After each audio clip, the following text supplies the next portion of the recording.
Hello everyone, Jai Hind and welcome to the platform of Unacademy defence Gurukul. आप सभी का स्वागत है अनअकैडमी डिफेंस गुरुकुल के प्लेटफॉर्म में। यहाँ पर इस वीडियो में हम जानेंगे आपका जो है CDS 1 2025 के लिए आपको अगर प्रिपरेशन करनी है तो किन चीजों का आपको ध्यान रखना है। द 10 मोस्ट इंपॉर्टेंट थिंग्स जो कि आपको अपने ध्यान में रखनी है जब आप अपने CDS 1 2025 की प्रिपरेशन करें। जैसा कि आपने देखा CDS 2 2024 का एग्जाम आपका कंडक्ट हुआ। अगर आपने अभी तक वो पेपर उठाकर नहीं देखा है तो बेटा एक बार उस पेपर को जो है उस पर नजर डाल लीजिएगा।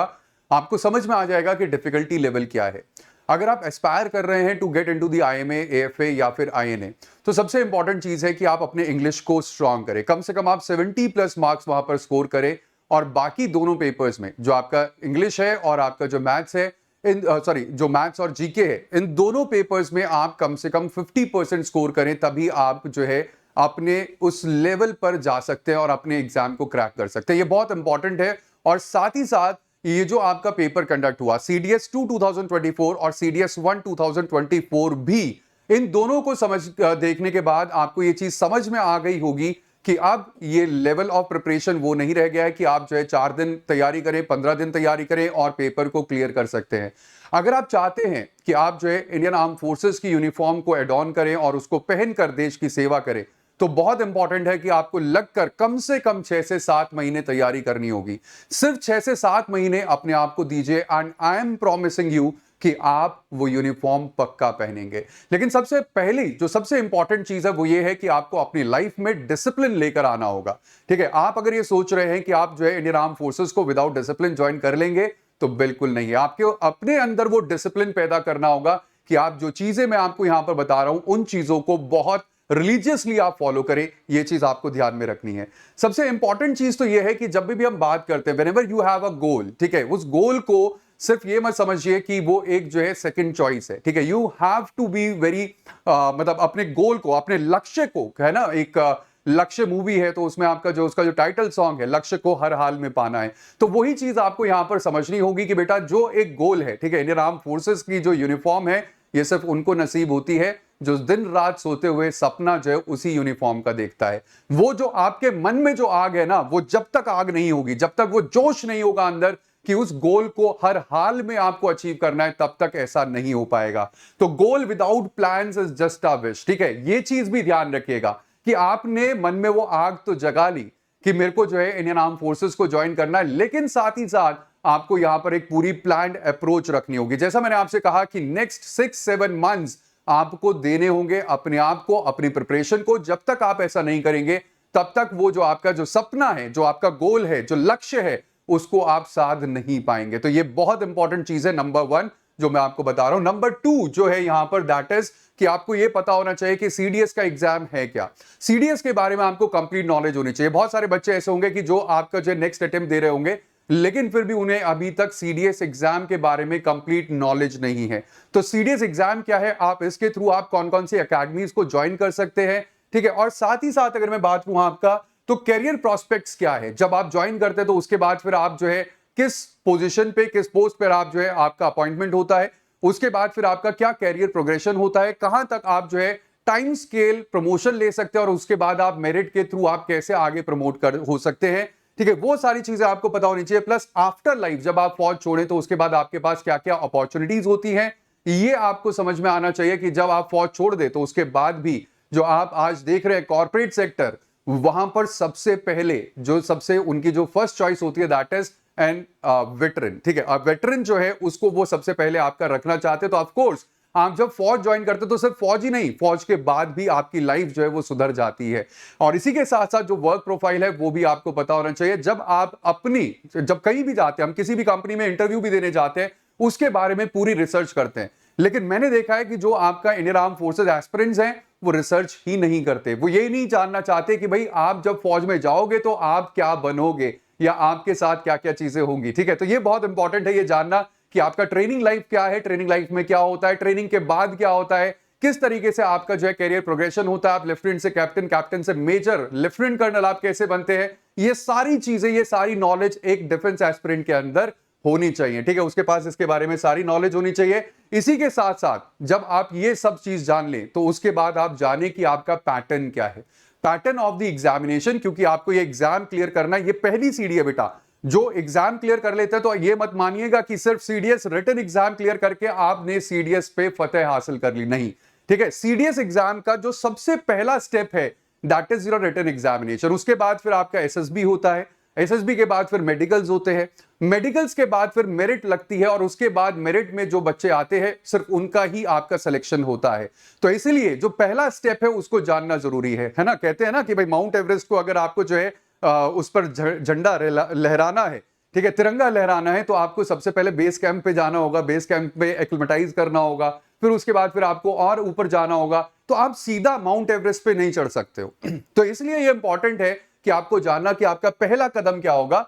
तो जैसे अगर मैं बात करूं यहां पर, जब आप जाते हैं फॉर दी सीडीएस एग्जामिनेशन, तो for the IMA, AFA and INA, ध्यान रखिएगा इन तीनों अकेडमीज के लिए आपका जो है 3 अकेडमीज मैं यहां पर आपका लिख रहा हूं, आईएमए है, एएफए है और आईएनए है।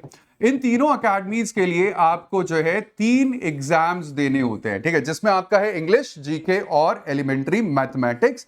और आप अगर देखें तो ओटीए के लिए आपको सिर्फ 2 ही एग्जाम देने होते हैं, दैट इज इंग्लिश और जीके। इसी के साथ साथ बेटा मैं आपको बता दूं, OTA is only for girls. Girls आपका जो है आईएमए, एएफए और आईएनए के लिए आपका अप्लाई नहीं कर सकती है if you are girl candidates. ठीक है, गर्ल्स के लिए आपका सिर्फ जो रास्ता खुलता है आपका सीडीएस के through, that is for the OTA, and साथ ही साथ यहां पर बॉयज भी फिल कर सकते हैं।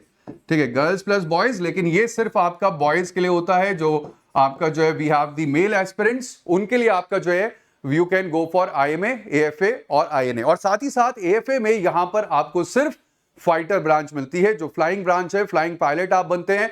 एफपी ब्रांच में आपको जो है यहां पर लिया जाता है। इसी के साथ साथ नेक्स्ट इंपॉर्टेंट थिंग जो आपको ध्यान में रखनी है दैट इज कि आपको जो है नेगेटिव मार्किंग का ध्यान रखना है। यहां पर ये ऐसा एग्जाम है जिसमें आपका नेगेटिव मार्किंग होती है। मैंने बहुत बार बच्चों को ऐसा देखा है कि वो तैयारी बहुत अच्छा करते हैं, लेकिन एग्जाम में आउट ऑफ स्ट्रेस या फिर आपका जो है सिली मिस्टेक्स की वजह से गलतियां बहुत कर बैठते हैं और इसकी वजह से उनका सिलेक्शन नहीं होता है। तो इसलिए इस नेगेटिव मार्किंग को ध्यान में रखते हुए आपको क्या करना है, आपको लगातार मॉक टेस्ट देने हैं, सेक्शनल टेस्ट देने हैं। जो भी आप सेक्शन कवर करें उस सेक्शन के टेस्ट दे, ठीक है, जो भी आप टॉपिक कवर करें उस टॉपिक से रिलेटेड आप क्वेश्चंस को मार्क जरूर करें, जरूर अटेम्प्ट करें, क्योंकि अगर आप उन क्वेश्चंस को अटेम्प्ट नहीं कर रहे हो तो कैसे जज करोगे कि आप कहां पर गलतियां कर रहे हो। तो इसलिए बहुत इंपॉर्टेंट है कि आपको, क्योंकि एमसीक्यू है, मल्टीपल चॉइस क्वेश्चंस आते हैं यहां पर, तो आपको यह पता होना चाहिए किस टाइप का क्वेश्चन आएगा, कैसा क्वेश्चन पूछा जा सकता है, आपका जो है मैच द फॉलोइंग में किस तरीके से आपको उसको अटेम्प्ट करना है, या स्टेटमेंट है तो स्टेटमेंट वाले क्वेश्चंस को कैसे अटेम्प्ट करना है, असर्शन रीजनिंग का जो क्वेश्चन है उसको कैसे अटेम्प्ट करना है। तो this you have to be clear. ठीक है, ये चीज आपको यहां पर ध्यान रखनी है। नेक्स्ट इंपॉर्टेंट थिंग इज कि आपको अपना सिलेबस पता होना चाहिए। जब तक पता ही नहीं है ना, हम लड़ाई करने तो जा रहे हैं लेकिन हमें यही नहीं पता कि हमारे पास हथियार कौन कौन से हैं, तो कैसे लड़ोगे। तो इसलिए बहुत इंपॉर्टेंट है कि आपको अपना सिलेबस पता होना चाहिए। अगर मैं बात करूं यहां पर, तो इंग्लिश में आप अगर देखें तो एंटोनिम, सिनोनिम्स आते हैं, इसी के साथ साथ कॉम्प्रिहेंशन पैसेज आता है, word substitution plus ordering of sentences, spotting error और फिल इन द ब्लैंक्स, ये आपका आते हैं। इसी के साथ साथ अगर हम देखें बेटा तो जनरल नॉलेज में आपका कंप्लीट जीके आपका आती है, प्लस करंट अफेयर्स यानी ज्योग्राफी, हिस्ट्री, इकोनॉमी, पॉलिटी आती है, प्लस फिजिक्स, केमिस्ट्री, बायो और आपका करंट अफेयर्स आते हैं। अगर मैं बात करूं बेटा हिस्ट्री का और इकोनॉमिक्स का लेवल लगातार आपका बढ़ रहा है, तो इसके ऊपर आपको अच्छा फोकस करना है। साथ ही साथ ज्योग्राफी जो है वो मैनेजेबल है अगर आप कंसेप्ट्स को लर्न करें अच्छे से, कंसेप्ट्स को सीखे अच्छे से, तो बिल्कुल मतलब रट्टाफिकेशन नहीं चलेगा, ये आप ध्यान रखिएगा ज्योग्राफी में। तो इसलिए कंसेप्ट्स जिसके क्लियर हो ऐसे आपका जो है टीचर के साथ आपको पढ़ना चाहिए। ठीक है, इसी के साथ साथ बाकी करंट अफेयर्स आप डेली कवर करें, क्योंकि करंट अफेयर्स अब ऐसा हो रहा है कि आपसे जो है 1 साल पहले का भी करंट अफेयर्स पूछे जा रहे हैं। ठीक है, इसी के साथ साथ मैथ्स की बात करें तो arithmetic, algebra, trigonometry, geometry, mensuration, दोनों 2 डायमेंशनल, 3 डायमेंशनल एंड स्टैटिस्टिक्स जो है इससे आपके क्वेश्चंस पूछे जाते हैं। इसी के साथ साथ अगर मैं बात करूं आपका, जब आपको ये सिलेबस पता चल गया, now what you have to do is you have to arrange your books. ठीक है, you have to arrange your books. जो डिजायर्ड सेट ऑफ बुक्स है, बहुत ज्यादा किताबें इकट्ठी नहीं करनी है, बहुत मिनिमम किताबें आपको इकट्ठी करनी है, क्योंकि जब ज्यादा आपका ढेर लग जाता है टेबल पर, स्टडी टेबल पर, तो वैसे ही घबराहट होने लगती है। तो सिर्फ आपका जो है ऑथेंटिक बुक्स आप जो है परचेज करें। बहुत सारे बच्चे कहते हैं सर लूसेंट पढ़कर हो जाएगा। एक बार बेटा पिछले जो आपका जो एग्जाम अभी कंडक्ट हुआ है सीडीएस 2 का, और एक जो सीडीएस 1 2024 का एग्जाम कंडक्ट हुआ है, दोनों उठाकर देख लेना, आपको समझ में आ जाएगा कि जीके आपकी लूसेंट से हो सकती है कि नहीं हो सकती है। ठीक है, अपने आप ही उसको उठाकर आप रद्दी में आप डाल दोगे।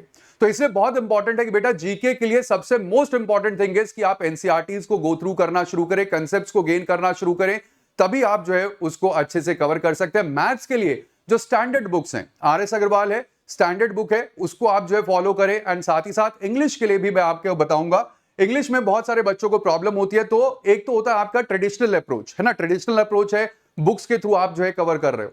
अब बहुत सारे अनट्रेडिशनल अप्रोच आ चुकी है, हम इतने सारे टेक्नोलॉजी के आपका जो है एनवायरमेंट में रहते हैं, एंड स्टिल इंग्लिश हम कहां से लर्न कर रहे हैं, आपका बुक से लर्न कर रहे हैं। ठीक है, तो इंग्लिश को लर्न करने के लिए इंपॉर्टेंट है कि आप जो है जो व्लॉग्स हैं उनको आप देखें। ठीक है, इसी के साथ साथ बहुत सारे आपके एप्लीकेशन है, डुओलिंगो करके एक एप्लीकेशन है, उसको आप जो है इंस्टॉल करें। ठीक है, और उससे आप जो है इंग्लिश को अच्छे से बेहतर तरीके से आप पढ़ना सीखे, इंग्लिश लैंग्वेज को आप ग्रास्प करना सीखे।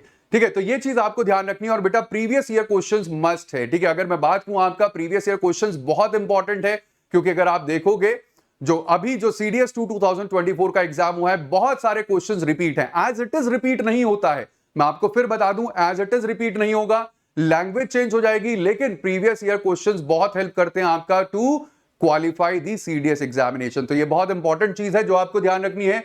साथ ही साथ जैसा मैंने आपको बताया, इंग्लिश में बहुत बच्चों को प्रॉब्लम होती है, तो इंग्लिश को आपको कैसे प्रिपेयर करना है। बेटा न्यूज़पेपर मस्ट है। न्यूज़पेपर मैं क्यों कह रहा हूं मस्ट है, क्योंकि न्यूज़पेपर आपकी जो है सिर्फ इंग्लिश को सॉल्व नहीं करेगा। ठीक है, आपके करंट अफेयर्स के लिए आपका इंपॉर्टेंट है। ठीक है, करंट अफेयर्स प्लस अगर मैं बात करूं आपका तो जो लैंग्वेज है यानी कि इंग्लिश है उसके लिए इंपॉर्टेंट है। ठीक है, और यहां पर मैं आपको सजेस्ट करूंगा या तो आप द हिंदू ले, और हिंदू से अगर आपको दिक्कत है क्योंकि थोड़ी सी लैंग्वेज टफ लग सकती है, अगर आप स्टार्टिंग हिंदू से करेंगे तो लैंग्वेज टफ लग सकती है, तो उस कंडीशन में आपकी जो दूसरी चॉइस है that is the Indian express. इन दोनों में से आप कोई भी आप न्यूज़पेपर आप ले सकते हैं, इन दोनों के अलावा कोई और न्यूज़पेपर नहीं लेना है। बच्चे पूछते हैं टाइम्स ऑफ इंडिया नहीं लेना है। ठीक है, क्योंकि उसमें फालतू की बहुत सारी जो है न्यूज होती है जो हमारे मतलब की नहीं है। हमें सिर्फ इन दोनों न्यूज़पेपर्स पर ही कंसंट्रेट करना है, या तो हिंदू पढ़ना है या फिर द इंडियन एक्सप्रेस पढ़ना है। ये बहुत इंपॉर्टेंट है। इसी के साथ साथ बेटा आप बुक्स पढ़ सकते हो, नॉवेल्स पढ़ सकते हो, अभी आपके पास टाइम है, you have ample amount of time, तो उस टाइम का आप यूटिलाइजेशन कर सकते हो अपनी इंग्लिश लैंग्वेज को बिल्डअप करने में।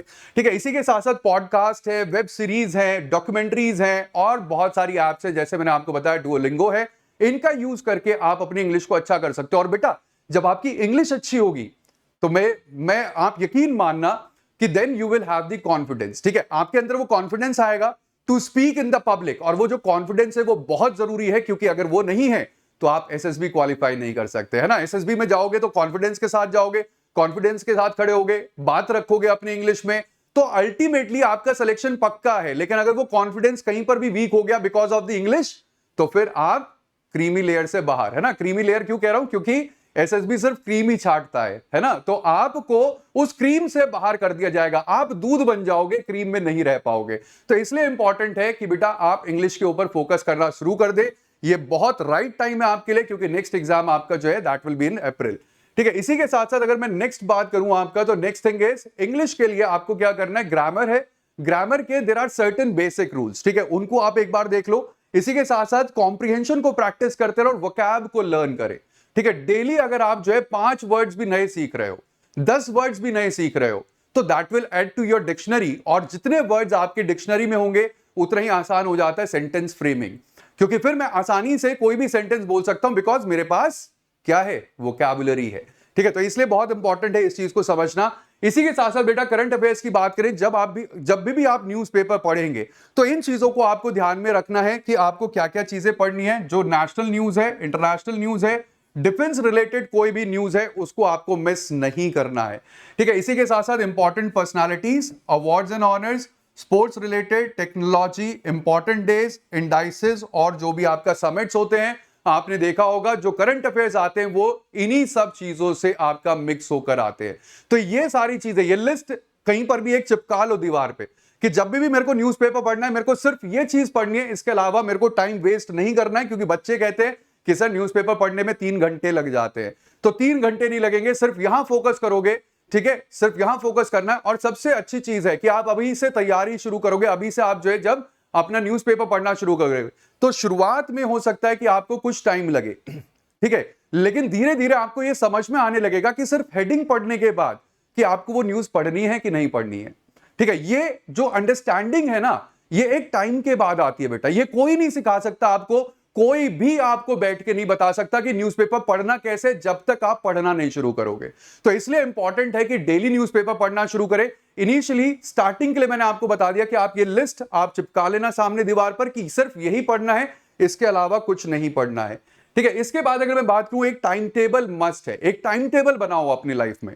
ठीक है, जब तक आप टाइम टेबल, मैंने शुरुआत में आपसे कही थी एक डिसिप्लिन वाली बात कि आपको डिसिप्लिन रहना है, और वो डिसिप्लिन के लिए सबसे इंपॉर्टेंट है कि आपका जो एक टाइम टेबल वो प्रॉपर होना चाहिए। ठीक है, अपने टाइम को आप डिवाइड कर लो। 3 टाइम में आपको स्टडी करनी है, morning, afternoon and evening. Morning में आप जीके पढ़ो, क्योंकि यहां पर जब शुरुआत में सुबह जब हम उठते हैं तो हमारा माइंड बिल्कुल फ्रेश होता है। ठीक है, जीके में मोस्टली आपको कंसेप्ट रिलेटेड चीजें आपको याद करनी होती है, मतलब समझनी होती हैं। अब वो तभी आप समझ पाओगे जब आप बिल्कुल फ्री माइंड हो। ठीक है, चीजों को कोरिलेट कर पाओगे एक दूसरे के साथ। तो वो कब कर पाओगे? In the morning time. तो मॉर्निंग टाइम अपने पास रखो 2 से 3 घंटे अपना जो है जीके के लिए। इसी के साथ साथ इंग्लिश के लिए आप बीच में आफ्टरनून में आप टाइम रख सकते हो, 2 घंटा आप दे दो। ठीक है, एंड साथ ही साथ इवनिंग में आप मैथ्स और मॉक्स के लिए आप रख सकते हो, जो भी टेस्ट आपको देने हैं 2-3 घंटा आप यहां पर दे दो। ओटीए वाले बच्चे आपका यहां पर थोड़ा सा आप टाइम ले सकते हो, क्योंकि आपको सिर्फ यहां पर फोकस करना जीके और इंग्लिश में। बाकी आईएमए, आईएनए और एएफए वाले बच्चे तीनों तरफ अपना फोकस करें। 3 अपने स्लॉट्स निर्धारित कर लो, 3 स्लॉट्स में आपको पढ़ना है, ये आपको ध्यान रखना है। ठीक है, इसी के साथ साथ डेली टारगेट्स अगर आप नहीं बना रहे हो तो then you are making a big mistake. आपको डेली टारगेट लेके चलना पड़ेगा, नहीं तो ऐसा होगा कि आज ये सोचेंगे कि अच्छा आज एक चैप्टर पढ़ लेते हैं, फिर कल एक चैप्टर पढ़ लेते हैं। अभी मैं आपको 90 डे चैलेंज दूंगा एनसीईआरटी का। 90 डेज, नेक्स्ट 30 डेज में, नेक्स्ट 3 मंथ्स में आपको कंप्लीट एनसीईआरटी सेट्स कवर करने। मैं बताऊंगा कौन कौन सी एनसीईआरटी कवर करने, लेकिन आपको यह ध्यान रखना है कि आपको अपने डेली टारगेट्स मेंटेन करने होंगे। अगर आप डेली टारगेट्स मेंटेन नहीं करोगे तो आप कैसे आगे बढ़ोगे? ठीक है, तो इसलिए इंपॉर्टेंट है कि आप जो है इंग्लिश को 1 से 2 घंटा दे, हिस्ट्री, ज्योग्राफी, पॉलिटी को आप 2 घंटा दे, साइंस को 1 घंटा, करंट अफेयर्स को 1 घंटा और मैथ्स को अपने 2 घंटे दें, और डेली टारगेट्स को मीट आउट करें कि मेरे को आज इतना कवर करना ही करना है। तो ये चीज आपको ध्यान रखनी है कि daily targets you have to meet. ठीक है, इसी के साथ साथ अगर मैं बात करूं आपका, तो कई बार हम क्या करते हैं, जब हम अपनी तैयारी शुरू करते हैं तो हम अपना बेंचमार्क जो है कट ऑफ को बना लेते हैं। कट ऑफ को कभी भी बेंचमार्क नहीं बनाना चाहिए। देखो, उसके पीछे 2 रीजन है। एक तो ये रीजन है कि कट ऑफ जो होता है वो आपका जो सबसे लास्ट सक्सेसफुल कैंडिडेट होता है उसके मार्क्स होते हैं। दूसरा रीजन ये है कि जब हम कट ऑफ को अपना बेंचमार्क बना लेते हैं, होता है ना, जब हम एस्पायर करते हैं कि हमें फर्स्ट आना है तो हम कहीं ना कहीं 10th आते हैं, सेकंड आते हैं, थर्ड आते हैं। ठीक है, फिर हमें और मेहनत करनी पड़ती है फर्स्ट आने के लिए। आपने कट ऑफ को बेंचमार्क बनाया तो आपका मार्क्स कहां आएंगे? कट ऑफ के ऊपर या नीचे? कट ऑफ के नीचे ही आएंगे। तो यह चीज आपको यहां पर ध्यान रखनी है कि आपको कट ऑफ को अपना बेंचमार्क बिल्कुल भी नहीं बनाना है। जो भी कट ऑफ है, जो प्रीवियस ईयर कट ऑफ है, उनसे कम से कम 20-25 मार्क्स ऊपर बना के चले। फिर दूसरा इसमें रीजन यह है कि बेटा क्या होता है, हमारी एक्यूरेसी पर भी इफेक्ट पड़ता है। हमारे एक्यूरेसी का भी इफेक्ट पड़ता है हमारे जो है जो टारगेट स्कोर होता है। सपोज मैं सोच रहा हूं कि मेरे को 150 मार्क्स लेकर आने, लेकिन मेरी एक्यूरेसी कितनी है? मेरी एक्यूरेसी आपका 90%। तो 10% तो ऑटोमेटिकली आपका जो है 150 में से मार्क्स कम हो गए। तो इसलिए आपकी एक्यूरेसी का भी फर्क पड़ता है। ऐसा नहीं है कि आप जो है अगर 100 क्वेश्चन आपने अटेम्प्ट किए तो 100 के 100 सही होंगे, उनमें से कुछ गलत भी होते हैं। तो उसको भी आपको ध्यान में रखते हुए कभी भी कट ऑफ को अपना टारगेट स्कोर नहीं बनाना चाहिए। यह चीज आप ध्यान रखिएगा। ठीक है, और साथ ही साथ मॉक टेस्ट प्रैक्टिस करते रहे। ठीक है, जैसे, और दूसरी चीज, एक चीज और ध्यान रखिएगा, जो कंप्लीट मॉक है वो तब तक प्रैक्टिस नहीं करोगे जब तक कि आपका 70% सिलेबस कवर ना हो जाए। जब आपका 70% सिलेबस कवर हो जाए उसके बाद आप फुल मॉक टेस्ट आप प्रैक्टिस करना शुरू करें।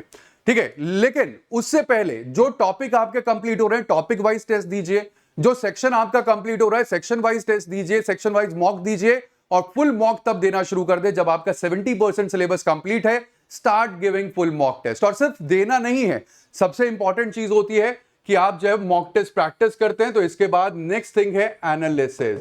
आप ये एनालाइज करें कि आप कहां पर गलतियां कर रहे हैं और क्यों वो गलतियां हो रही हैं। सबसे इंपॉर्टेंट चीज है, गलती कर रहे हैं वो ठीक है, हम ह्यूमन हैं, वी विल डू मिस्टेक्स, लेकिन वो गलतियां क्यों हो रही हैं। एक नोटबुक बना लो बिल्कुल अलग, और उसमें सिर्फ आपको वो लिखनी है अपनी मिस्टेक्स, जो आप मिस्टेक्स कमिट कर रहे हो while giving the mock test. क्योंकि जब आप उन मिस्टेक्स को बार बार देखोगे तो आपको पता होगा नेक्स्ट मॉक में आपको कौन सी मिस्टेक नहीं करनी है। ठीक है, तो एक पूरी अपनी लिस्ट बनाना है आपको, list of mistakes while I am committing giving the mock test, और इसको अपने साथ आपको हमेशा रखना है। इस नोटबुक को जब भी आप मॉक टेस्ट दे, एक बार उस नोटबुक को देखें क्या क्या मिस्टेक्स आपने कमिट की हैं, एंड देन आप अपना जो नेक्स्ट मॉक है वो आप देना शुरू करें। ठीक है, तो ये चीज आपको ध्यान रखनी है। और जब आप ये सारी चीजें करेंगे बेटा, अल्टीमेटली जो सबसे इंपॉर्टेंट रिक्वायर्ड चीज है वो आपके अंदर आएगी, दैट इज कॉन्फिडेंस। कॉन्फिडेंस होगा तो स्कोर भी अच्छा होगा, ये चीज ध्यान रखिएगा। ठीक है, तो ये सारी चीजें आपको ध्यान में रखनी है। लेकिन साथ ही साथ मैं आपको बता दूं, if you want to be prepared under the guidance of the top educators, आप चाहते हैं कि टॉप एजुकेटर्स आपको गाइड करें, आपके कंसेप्ट बिल्डिंग करें, आपका जो पूरा रूटीन है, पूरा शेड्यूल है वो भी प्रॉपर्ली मीट आउट हो, तो उस कंडीशन में आप ज्वाइन कर सकते हैं लक्ष्य। कंप्लीट बैच है फॉर CDS 1 2025, एक्सक्लूसिव बैच है आपका इंडिया टॉप एजुकेटर्स के द्वारा, जहां पर आपको 420+ लाइव क्लासेस मिलेगी, कॉम्प्रिहेंसिव स्टडी मटेरियल, और सबसे इंपॉर्टेंट डाउट सॉल्विंग सेशंस भी आपको यहां पर मिलेंगे। This batch will start from September 14। इसी के साथ साथ अगर मैं बात करूं तो आज इस सेशन में इतना ही, लेकिन हमें आप जो है टेलीग्राम और इंस्टाग्राम पर ज्वाइन करना ना भूलिए for all the major updates. बाकी आप लोगों के साथ मुलाकात होती है बहुत जल्द। और अगर if you are taking the subscription तो आप जो है SH100 कोड यूज कर सकते हैं, SH100, ये कोड आप यूज कर सकते हैं for the subscription and you will get 10% off on all the subscriptions. Alright, so that would be all. Thank you, bye bye, take care, Jai Hind, and with Unacademy, let's crack it.